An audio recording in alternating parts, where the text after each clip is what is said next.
ሀና ከኖላዊ ድራማ ላይ መውጣት አለባት የሚል እስኪ እንደኔ ሀሳብ አስተያየት ያለው ያካፍለኝ። እኔ በበኩሌ ሀና ካሁን በኋላ ኖላዊ ድራማ ላይ ታስፈልጋለች ብዬ አላስብም። ለምን ካላችሁኝ አሁን አቶ ኖላዊን እኔ ወደ እናቴ ወይም ወደ ቤተሰቦች ቤት መመለስ እፈልጋለሁ። ነገር ግን አንተ እንድትቀየምብኝ አልፈልግም ወይም አንተ እንድታዝንብኝ አልፈልግም ብላለች።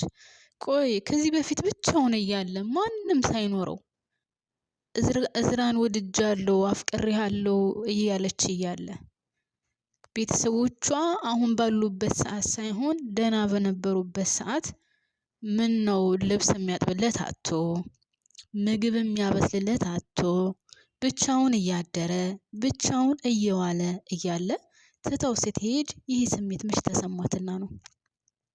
ዛሬ ተነስታ በራሷ ጊዜ መታ ከዛ ደግሞ ካሁን በኋላ ወደዛ መሄድ አልፈልግም ብላ እናቷንም እህቷንም ወንድሟንም ትታ መጣ።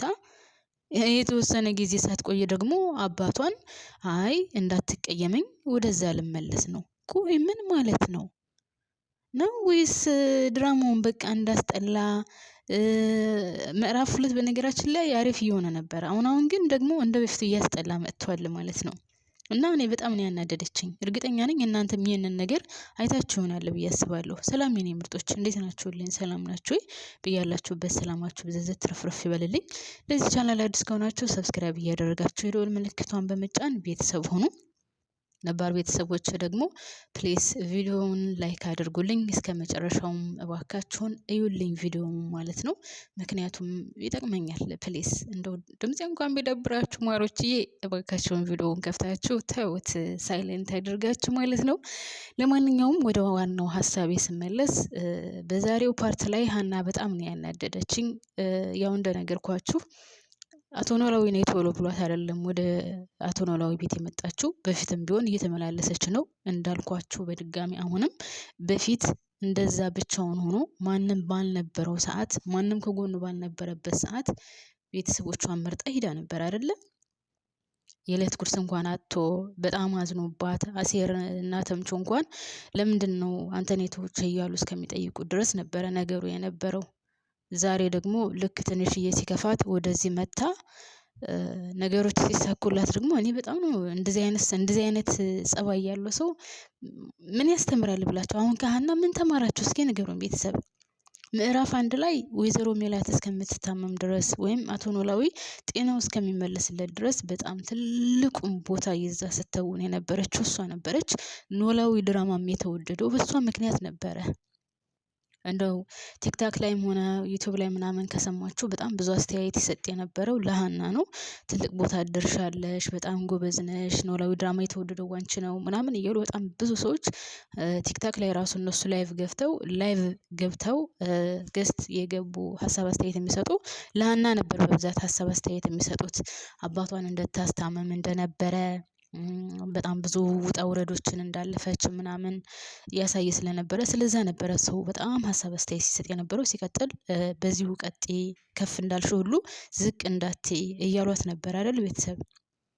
ዛሬ ግን አቶ ኖላዊም መጥታ እኔ ልሄድ ነው እንዳትቀየመኝ፣ ከዛ እሱ ብቻ አይደለም ወይ ስራ አልሰራው ወይ ገንዘብ የለኝ ለእናንተ ሸክም መሆን አልፈልግም። ምን ነው እየተማረች አይደለች እንዴ? እስኪ ሰላም እንታያት ካጠገቧ። ለምን ምናሴን አታይም ካጠገቧ? እነሱ ምንም ትምህርት ሳይኖራቸው የሷን እንግዲህ ትምህርት ሳይኖራቸው ስላቸው ምንም አልተማሩ ማለት አይደለም። ሰላምዬም የተማረች ናት። ግን ሀና ደግሞ ያው ከነሱ የተሻለ ትምህርት አለት አይደለ? እንግዲህ በሕክምና ዙሪያ የተማረች ናት ተብሏል። ግን አንድም ቀን ስራ ፈልጋ ስትሰራ አላየናትም። እና አሁን አቶ ኖላዊን ላንተ ሸክም መሆን አልፈልግም፣ እስከ ዛሬ ድረስ በጣም ብዙ ዋጋ ከፍለሃል ለኔ። ስለዚህ ካሁን በኋላ እኔ ላንተ ሸክም መሆን አልፈልግም። ስራ የለኝ፣ ገንዘብ የለኝ። አንተ ሰርተህ ያመጣኸውን ወይም እናንተ ሰርታችሁ ያመጣችሁትን ቁጭ ብዬ ነው እየተመገብኩ ያለሁት። ኧረ ሀኒቾ ተይ አይመጣውም። ጌታን በጣም ነው የሚደብረው፣ በጣም ነው የሚያስጠላው። ምን ነው አቶ ኖላዊ ከበድሽኝ አለ እንዴ? ለአንቺማ በለው አጣሁ አለ እንዴ? አላለም። አቶ ኖላዊ አንቺ ስትተሹ ስትሄጂ እሺ ብሎ ተቀብሎ ስትመጪ እጁን ዘርግቶ ተቀብሎ ነው በዚህ ችዋለችው ቤት። አዎ ብዙ ነገር አድርገሽለታል ሀና። ያልሆንሽለት ነገር የለም። ግን ደግሞ አንዳንድ ጊዜ ያደረግነውን ነገር ማጥፋት የለብንም አይደል ቤተሰብ።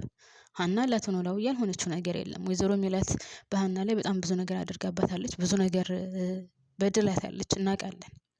ግን ደግሞ አሁን ህይወቷ ሲስተካከልላት አንዴ ከዛ አንዴ ከዚህ እያለች የምታደርገው ነገር እኔ አልተመቸኝም። በዛ ላይ የምትናገረው ንግግር ስራ የለኝ እናንተ የሰራችሁትን ቁጭ ብዬ እየበላሁ የሰው ሸክም መሆን አልፈልግም። ሜላት ቤት ሄዳስ ምን ስራ ልትሰራ ነው? ምን ነው ሙሉ ጤና አላት እኮ የተማረች ናት። ሰላም ጫማ እየጠረገች አይደለ? ከስንቱ ካፌ ተንከራታለች አይደለ? እናቷ ልብስ አጣቢ ገብታ አልነበረ?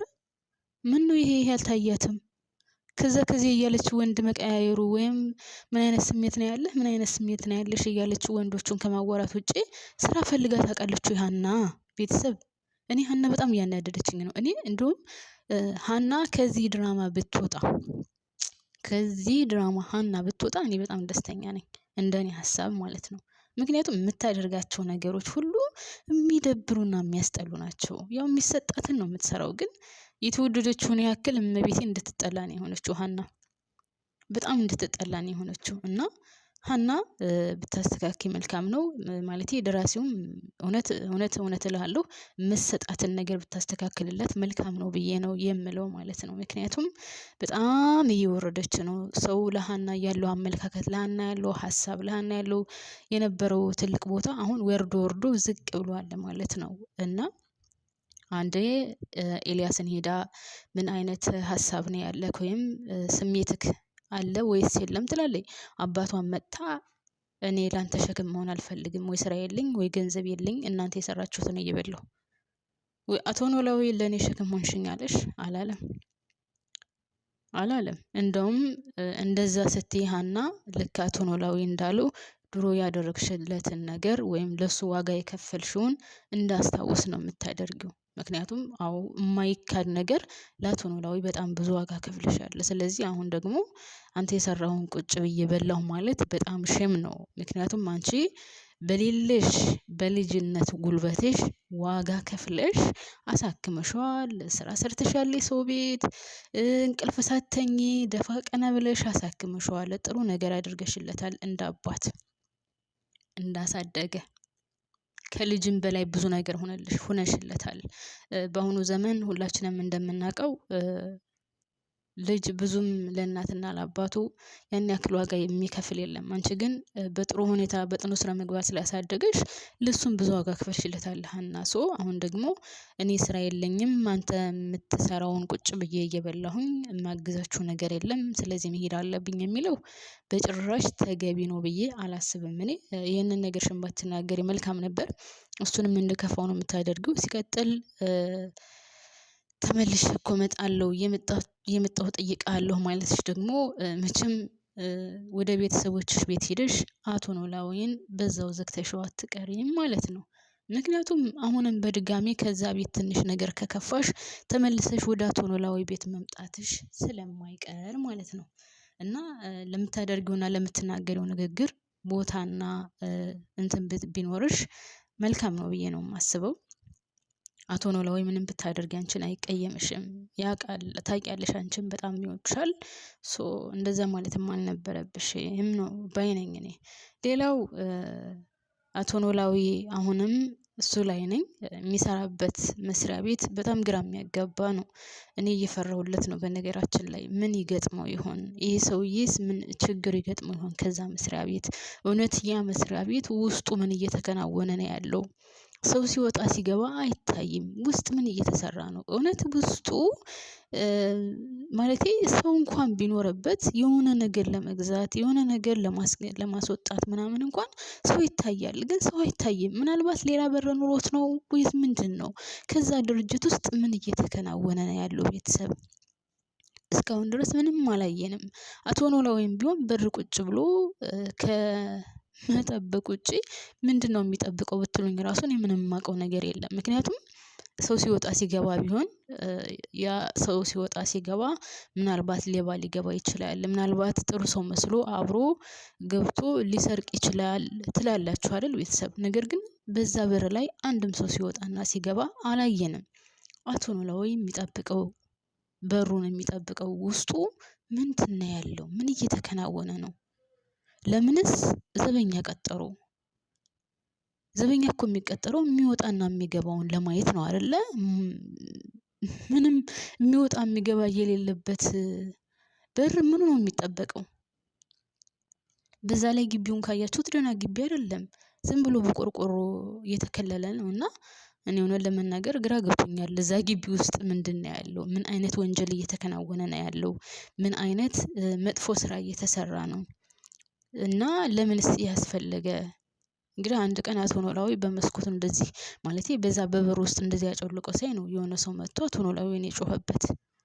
እና እኔ ምንም አልገባኝም። እዛ ውስጥ ያለው ነገር ምን እየተከናወነ ነው? ምን እየተካሄደ ነው የሚለው ነገር ማለት ነው።